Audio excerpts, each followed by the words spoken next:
Good morning, everyone. Welcome to the Namakwa Unitarian Universalist congregation. We're glad you're here. This is a Come As You Are congregation, and you are welcome here just as you are. I am Kathy Hartman. I serve as a worship associate to this loving congregation. Might that be a cell phone? Let's turn those babies off. I want to extend a special welcome to any first or second time visitors or any visitors at all, and we hope you'll stay in touch with us. We have a sign-up sheet at the back table.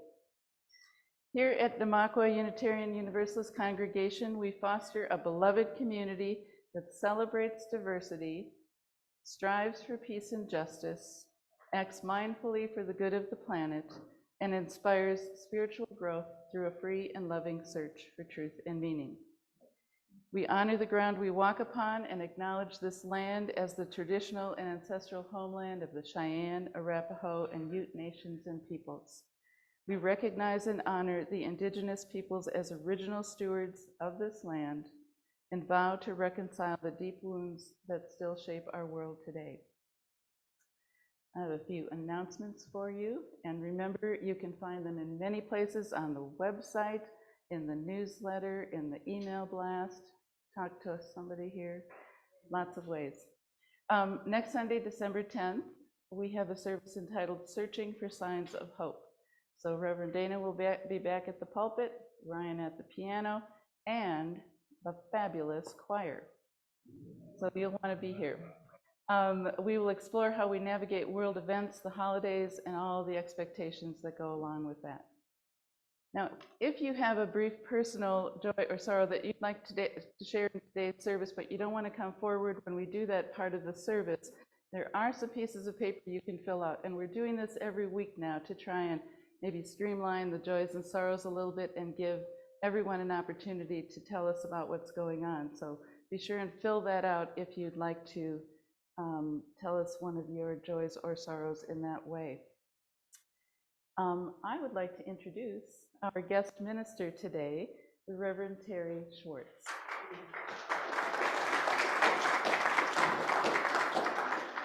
She is a UU minister and founder of Spirit and Strategy, a pastoral care, coaching, and consulting practice.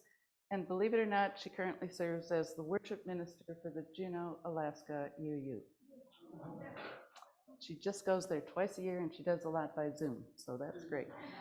Formerly served as the senior co-minister of the First Unitarian Church of Chicago, along with her husband and colleague, the Reverend David Schwartz. As a clergy couple and partners in crime, they mostly stay out of trouble by staying in church. I think I need to pick up on that. A graduate of Harvard Divinity School and Brown University, she has also served as chaplain in hospitals, palliative care, hospice, and to UU seminarians. She lives in Longmont with David, their two kids, ages 15 and 12, a giant 170-pound St. Bernard. But just like at my place, I only have two, but she has 3 cats that run the household. And I'd like to thank everyone involved in today's service. It always takes a whole bunch of us to get this done, and I appreciate that.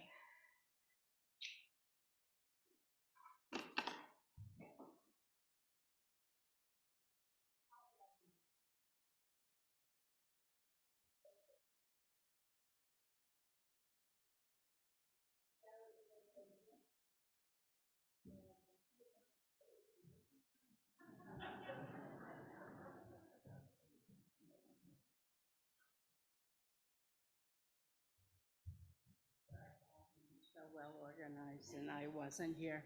But I have been asked to announce the, I think, final figure for our special pledge drive this past month. That was so awesome. We've been reporting regularly that how far we've exceeded our goals. Our goal was, of course, $20,000. It looks like, if anything, nothing else comes in, because there's always been stragglers, but it looks like our grand total is going to be $36,067. So that's almost.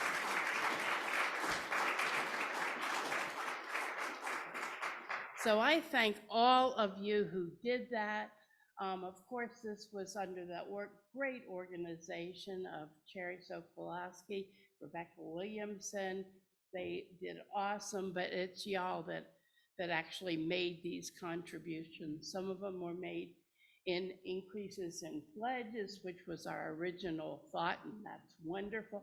Many others were just outright donations, sometimes in hundreds and even thousands of dollars. So thank you, thank you, thank you to all of you for making this such a success. We did put $20,000 in our budget for this year, so this extra money is going to be great if we need it all. And in fact, I do have to tell you, because I'm forever beating this drum, we still need to do 2 more fundraisers, one of which will be the auction, and then another as yet unnamed fundraiser. So we are not totally out of debt. We are in great shape to deal with it, but we're not out of it. And if you want to work on the fundraisers, please let me or anybody on the board know. We do certainly need key people for those. But meanwhile, for this $36,067, thank you, you're awesome, just awesome.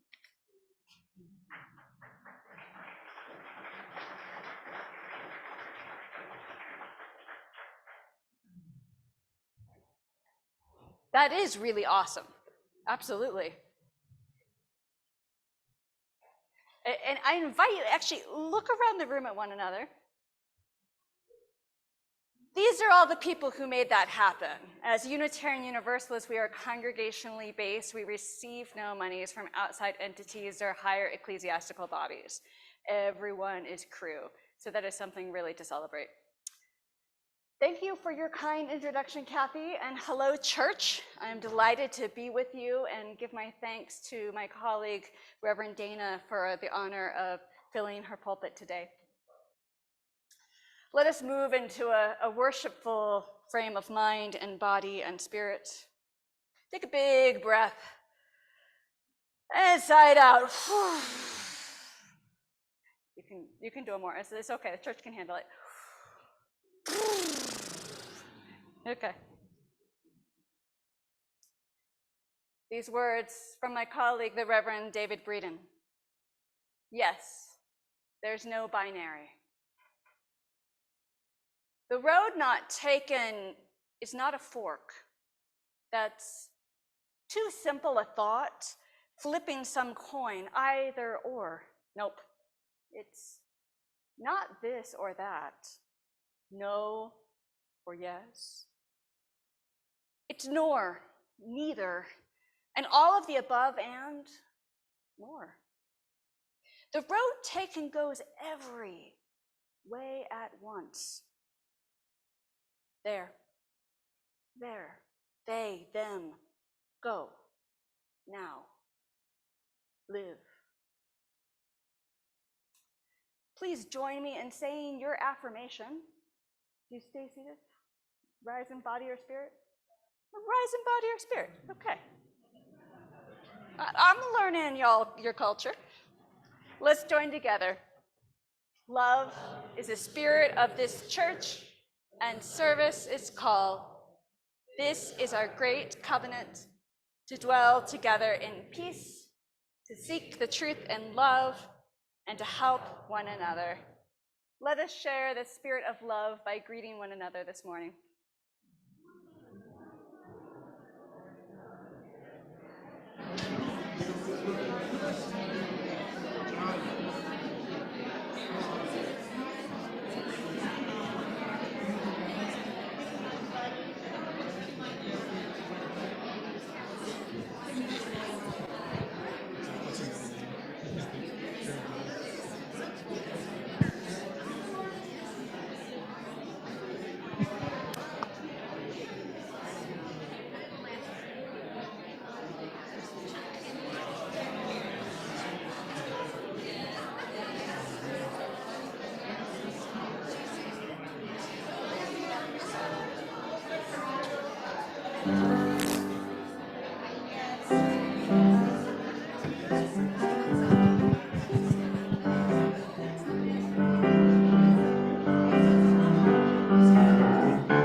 Do we have any little ones here today that would like to join us up front?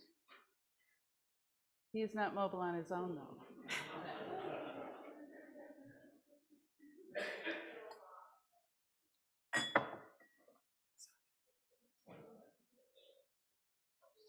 Once upon a time, there were two kinds.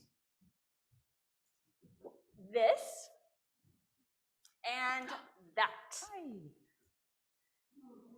These and those. One or the other. Until Honk. what kind of bird are you? I'm both. You can't be both. You must be neither. I'm neither. Neither tried to play hopscotch with the blue rabbits.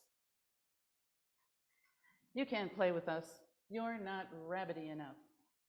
Neither tried to play badminton with the birds. You can't play with us. You're not birdie enough. You're not one of us. You're neither. Why don't you find somewhere else? So neither flew as far as they could until neither found a place that was definitely somewhere else. There were no rabbits and no birds there. And when neither landed, they saw a purple cat that had butterfly wings. The caterfly asked, Where did you come from? Honk! I'm from the land of this and that, but I'm neither. So I'm looking for somewhere else to fit in. This isn't somewhere else, but you will fit in here. Where is here? This is the land of all. There are so many kinds. And the group called out, Come play with us. But I'm different from everyone here. I'm neither red nor orange. I'm not blue. I'm not purple. Exactly, said the group. The next day, two others showed up in the land of all. Excuse us, we're from the land of this and that, but we don't fit in at home. We're looking for somewhere else. Neither was a little confused and still hurting. But you said I was neither. You said I should go somewhere else. Eventually, neither's heart softened, and they continued. Well, this isn't someplace else. This is the land of all, and everyone is welcome here. Once upon a time, there were many kinds, this and that. Somewhat and whatnot. Either, very, Sort of. Just. rather, a little. Neither and both and all were welcome. So let's sing these little ones over to religious education. If you'll form an arch and they can walk through.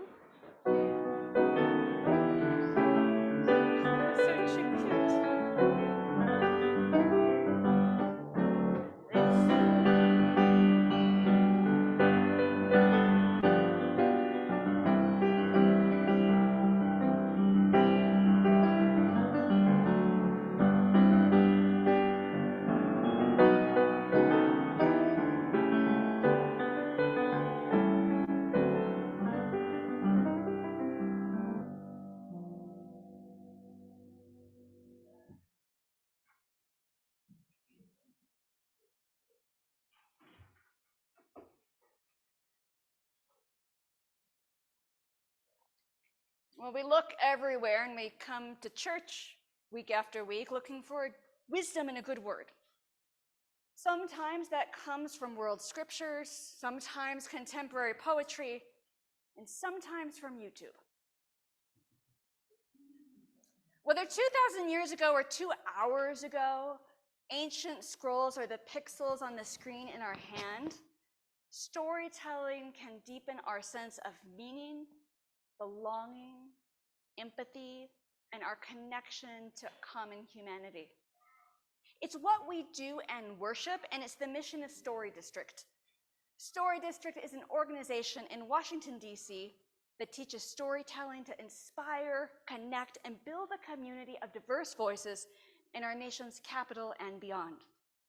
And every year for Pride Month, they host a special storytelling show called Outspoken.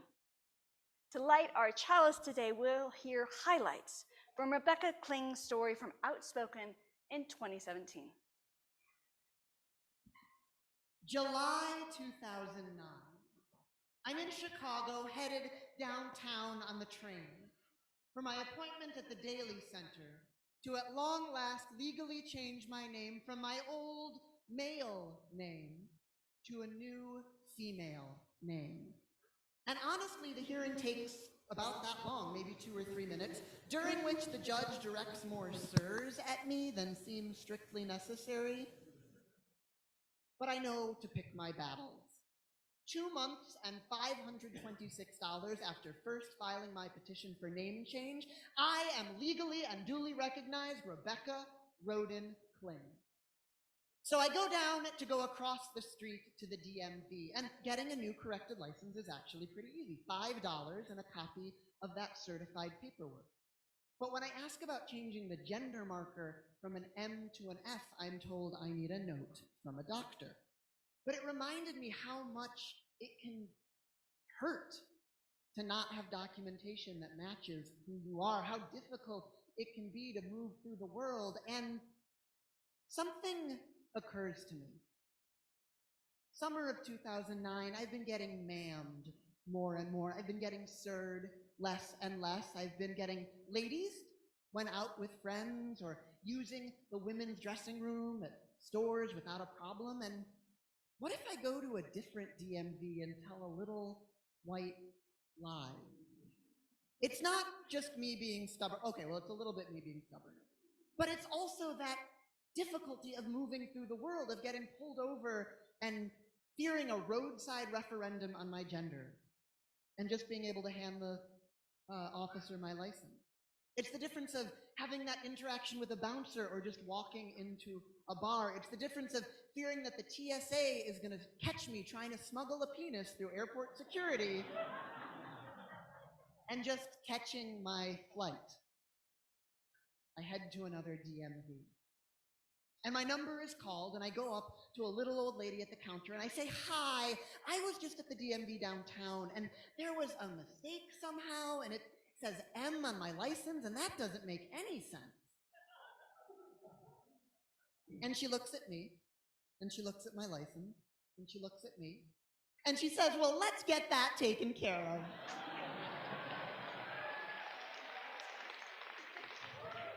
The gods of bureaucracy are smiling on me.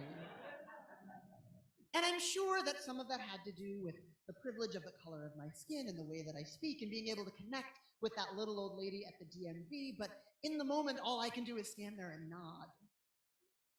And she types away, and looking at her screen, and I am convinced that she can see right through me, that the screen is displaying my old name, displaying my old photo, displaying all of my lies and subterfuge, but I make it. And she hands me a sheet of paper saying, "Take that to the clerk. It was our mistake, so they won't charge you, but they'll need to sign off on it." And she sends me on my way. And in the moment, I am convinced that I have pulled the wool over this woman's eyes, that I have fooled the DMV, and that I have gotten away with something amazing. But since then, I've reconsidered. What if she knew everything? What if my old name, my old photo, my old license, and my old gender was on that screen for her to see, and she helped me out anyway?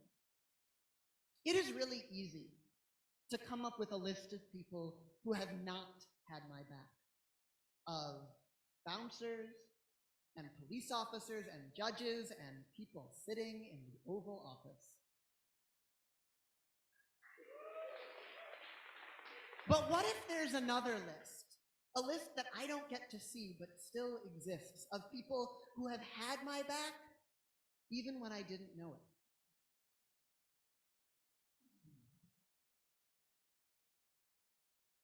July 2009. I'm in Chicago, headed downtown on the train for my appointment at the Daily Center.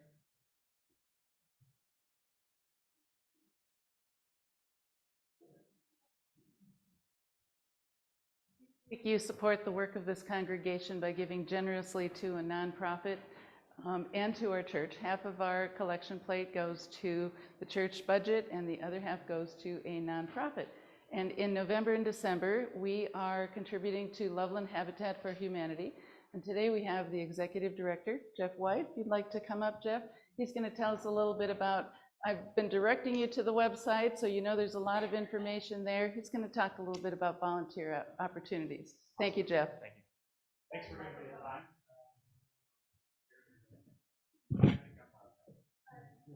Okay, sorry. Thank you for allowing me to come and just share a few minutes about what we do. So our mission statement is to bring people together to build a community of hope for other people, right? And Habitat for Humanity has been here since 1987. And we just last Thursday were able to welcome our 171st family into their neighborhood. That doesn't help without people being willing to offer their time, their talent, and their treasures. And that neighborhood that we have, we love to build in communities. We have 47 lots, so we're able to build several homes in one area. And our homeowners have to put in sweat equity to be able to get these homes. They work alongside other homeowners, and so when they move into their house, they know who their neighbors are. So when they move in, they've already started a sense of community when they get there. It doesn't happen, though, without volunteers. The average house takes about 2,500 to 3,000 volunteer hours. We are a teaching organization, so if you do not know how to do anything, we will teach you how to do everything. We break it all down into very simple steps. So it's not like we're going to ask you to get on a roof and start framing on the day one. We will work you up to that. And a lot of times we don't allow a lot of people to use power tools because we don't want anybody getting hurt. So we try and make it very simple, and we're trying to make it very effective. So if volunteering on top of what you've already been doing and giving is something you would like to do, I'll hang around after the service, and I will give you information on how to get involved with that process. Like I said, we cannot do it without volunteers, and it's an amazing thing to have so many people that do step up and build these homes. And you get to be a part of making somebody's life so much better by helping them build their own home.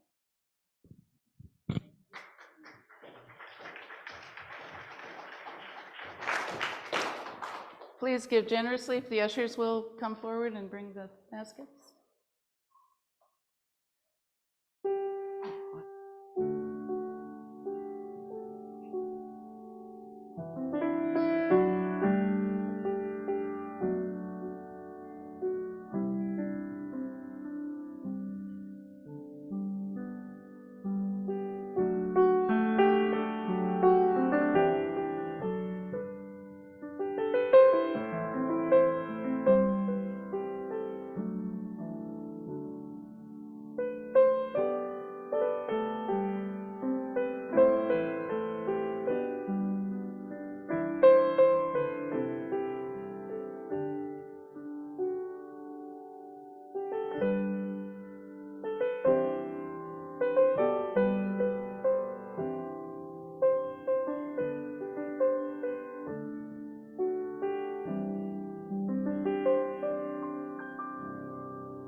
Thank you, ushers. Thank you, everyone, for giving generously. Do we have any joys and sorrows on there? Okay. Okay. Thank you. Mhm.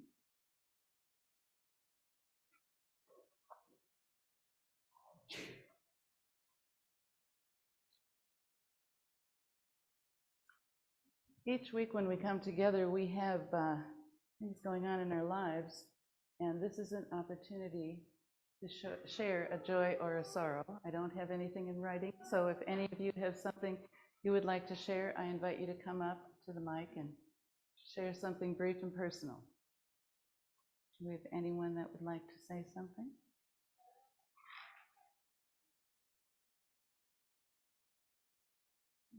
I'm Janet. And a dear friend of ours is going into surgery Tuesday morning. And so I have to keep her in mind. Her name is Claire. And she's got 3 little kids and husband. And so she's doing this surgery and we're going to watch the babies. So just good juju to her. Lots of love to someone going into surgery. Anyone else? We have a special guest who has been missing for a few weeks, Mim. Hi.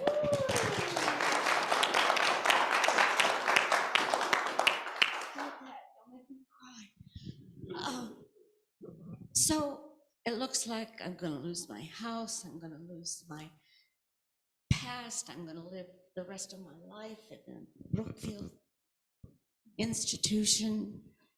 But at least I still have you.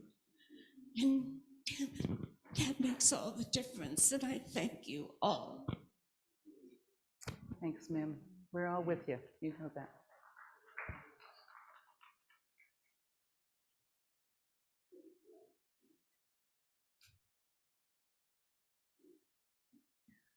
Two weeks ago, I asked for your prayers for my bonus middle daughter. She was rushed to the hospital with a perforated appendix. Unfortunately, here we are 2.5 weeks later. It did go septic. She's back in the hospital. She was supposed to be released today. They're not releasing her. There's complications. So your prayers and your positive energy are very much appreciated. That is my sorrow, and my joy is in deep gratitude for the holiday healing service that was held. It was transformational. Anyone who attended knows that this room just vibrated, and the sorrows that we shared emotionally and spiritually, holding hands, I'm better for it. And I'm very, very grateful that this congregation actually honors the grief that many of us hold during the holidays. And it was just outstanding. So I hope everybody gets a chance to go next year if there is another one, and I hope they do it again. And yeah, somebody was happy. Thank you, Tam. Holding your friend in our hearts, and also the other side of the holiday season that we try and observe also. Anyone else and anyone on Zoom, Clay? I don't see anybody. Okay, thanks. Take it from here.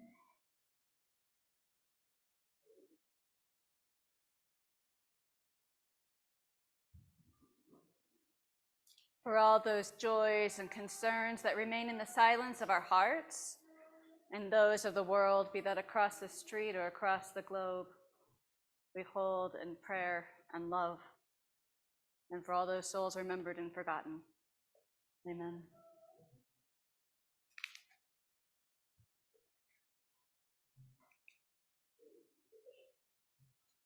Our words for meditation are from my colleague, the Reverend Teresa Soto. Your stories belong to you.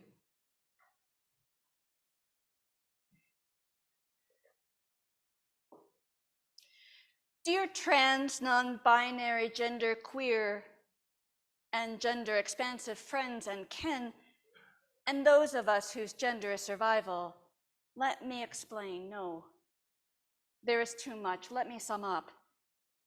You are not hard to love and respect. Your existence is a blessing. Your pronouns are not a burden or a trial. They're a part of your name, just shorter. Someone getting them wrong is not a poor reflection on you. It is not your fault. Your body really and truly belongs to you, no one else. The stories of your body, the names of your body's parts, your body's privacy, the sum of your body's glory. It is not okay for anyone to press their story of you back to the beginning of our liberation. We will find the people ready to be on the Freedom for the People way. We will go on.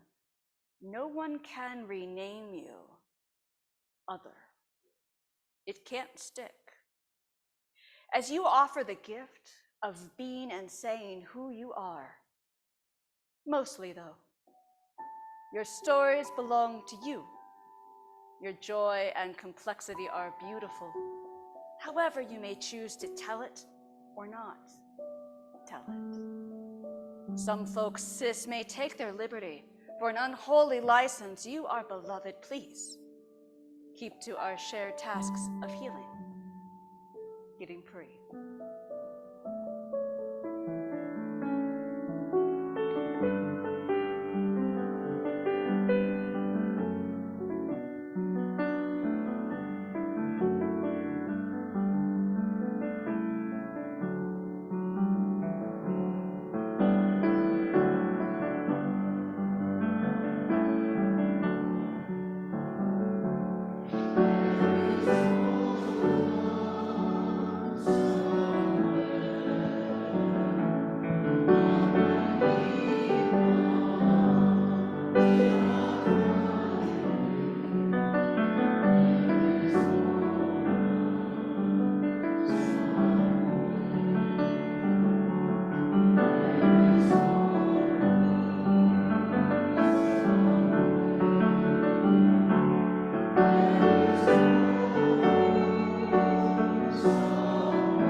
They were excited to visit the DMV.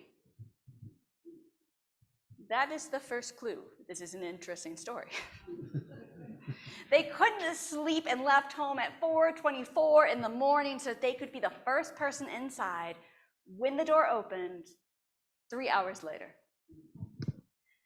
They were about to become the first person in the country to receive the city's new gender-neutral driver's license, which designates genders by male, female, or X. And 3 hours later, they received their accurate ID. They said, "It's important to me because it means knowing I'm valid and not erased." That's the story of Shige Sakurai, who doesn't identify with a specific gender and uses the pronouns they and them. That was in 2017, when the District of Columbia became the first jurisdiction in the country to offer non-binary driver's licenses and IDs. Now, 6 years later, nearly half of US states allow people to have an accurate ID. At the federal level, though, the government still does not permit gender-neutral nor non-binary markers on passports, social security records, and most other federal documents. In 2021, Sakurai told the American Civil Liberties Union, "I believe I have a legal and human right to access accurate ID documents." This is not merely a bureaucratic issue. This can be a life or death issue. Sakurai says they've experienced street harassment and physical assault because of being non-binary. They've said, "I've also seen editorials written to demean me and horrifying comments on news articles saying that non-binary people should be sent to a guillotine or a gas chamber." All of these acts of violence seek to erase me. I do not need the federal government erasing me too. Shige Sakurai is the Reverend Shige Sakurai, Director of Equity, Belonging, and Change at the UUA, our denominational headquarters. Our concept that there are only two genders is really a matter of our culture and moment in history. Because cultures throughout time and around the world have some form often of a third gender who have special roles in society. Sometimes that third gender is a fixed identity, and other times the third gender is a category of fluid identities. In Samoa, there are the Fa'afafine. In Muslim Indian societies, there are the Hijiras. In the Ottoman Empire, there were the Cossack. In Oaxaca, Mexico, there are the Mujes and Zapotec culture. In numerous American indigenous cultures, there are two-spirited people. In Thailand, the Cathaways. In Indonesia, the Warriors. In indigenous Hawaiian culture, the third gender is Mahus. And increasingly in US culture, we have expansive genderqueer identities. And in Sulawesi, Indonesia, 5 genders. So what if the land of this and that is what is made up? Sometimes our culture gets things wrong, really wrong.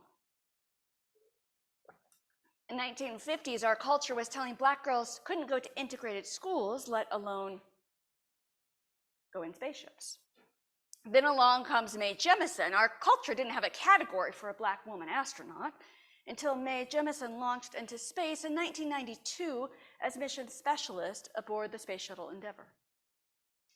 As a little girl, Jemison watched the Apollo airings on TV Southside Chicago, and she was upset there were no female astronauts. And she was inspired by African-American actress Nichelle Nichols on Star Trek. And she was determined to travel to space. The culture is what was wrong. It wasn't wrong for a Black little girl in the South Side Chicago to have aspirations and the inherent talent, dignity, and worth to go to space. The culture was wrong and had to change. And it still has a lot of change to do. So here's the TLDR summary. For those of you who are not like super friends with the internet, that's internet jargon for too long, didn't read. So we don't have to have a doctoral thesis on gender theory. There are more than 2 genders. You can't tell a person's gender by looking at them. That's an internal identity only they can know. Only a person knows their gender. A person's gender may or may not correspond to the physical body they were born with. And this gets a little tricky when we look at English as a language because we use gendered pronouns.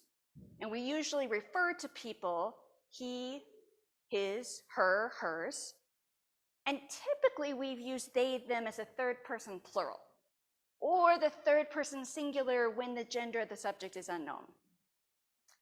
More and more people are using they, them pronouns because the idea that there are only male or female this or that, one or the other, isn't any truer than the old idea that a Black woman couldn't be an astronaut. For my fellow grammar enthusiasts out there, I feel you. You can use they, them as third person singular gender neutral pronoun. And if it sounds different to you, with practice, you'll get accustomed to it. It'll land on the ear. A linguist on NPR, if you don't want to take my word for it, God bless the gospel of NPR, assured the listening audience that the third person singular use of they, them is okay because language changes all the time. So why? Why? That's right, that's the sound of a living church.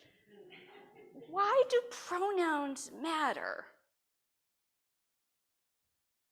Well, some people prefer they, them pronouns because they aren't a single or specific gender, or they don't identify with our culture's identities and narrow boxes for genders.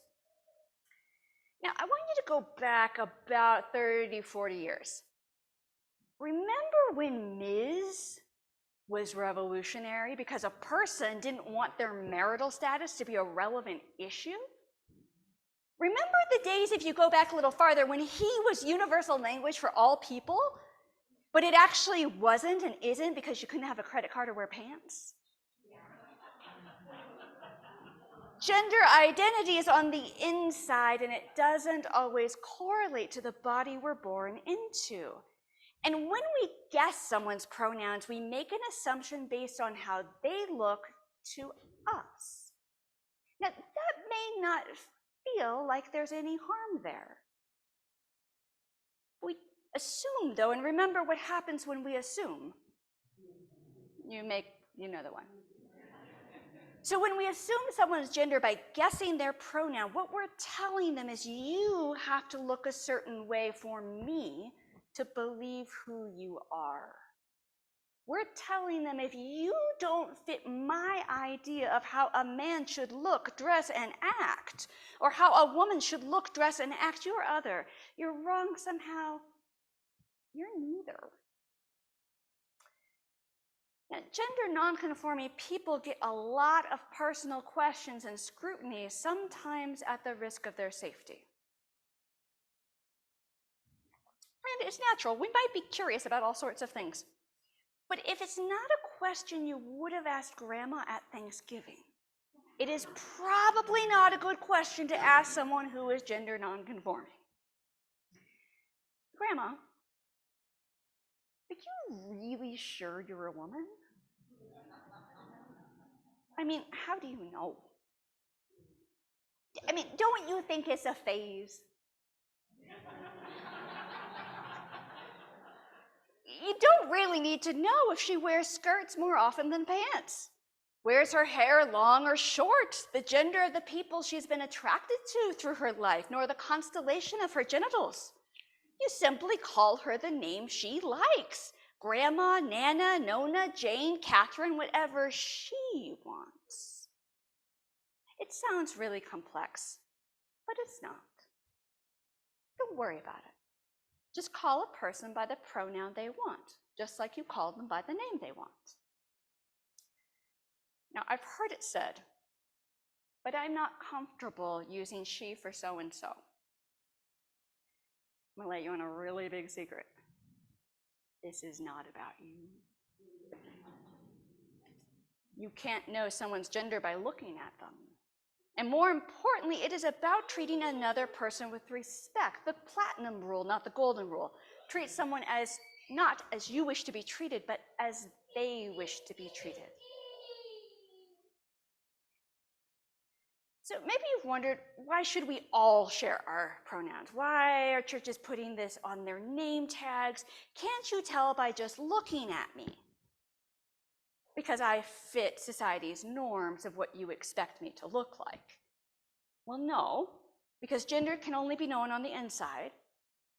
And the thing is, it lets everybody share their pronouns without othering themselves. And when you wear pronoun name tags and use pronouns in your signatures and your introductions, It reduces the scrutiny for someone whose appearance may look different than we were taught to expect. It also signals you're a safe person, and it ensures everyone feels respected and is welcome. It's about treating other people with respect, about inherent worth and dignity, and living up to our commitment to being welcoming congregations. And not just meaning it, but living it, keeping pace with it, because culture doesn't stand still. Language always changes, and culture has already moved on. 2 million American adults identify as non-binary. 13.7 million kids identify as non-binary. And you get to decide if they'll feel comfortable here. You get to choose which list you'll be on. The list of bouncers, police officers, judges, and former presidents who don't have the backs of trans and non-binary people, or the invisible list that does have the backs of trans and non-binary people. Culture changes. Language changes. Thank goodness, because we needed Mae Jemison on the Space Shuttle Endeavour, and moreover, Mae Jemison needed a world where she could live her potential and achieve her determined dreams. And more than that, where a Black little girl in Southside Chicago and everywhere can be guaranteed access to a high-quality education and public investment to follow their stars. Where ways are met. To be the church of today and a church for tomorrow, we need to grow and change too. And that's exactly what you're doing when you come to church. We come here not necessarily to be with all like-minded people, but also to have our minds changed. And it starts one pronoun at a time. Not an end, but a beginning, a step, and we'll take one more step again and again. About those driver's licenses with forced male and female genders, Sakurai said, I didn't previously felt like I have a choice, but it's been on my mind for 14 years that this can be possible. That was 32 years ago. And it is. If of all things the government can be progressive, then as a liberal church committed to the inherent worth and dignity of all people, we can do even better. The grammar of inclusion is the language of the land of all. May it be so. May we make it so. And amen.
Our worship is over, but our service begins. Go forth and be a blessing on the world. Amen.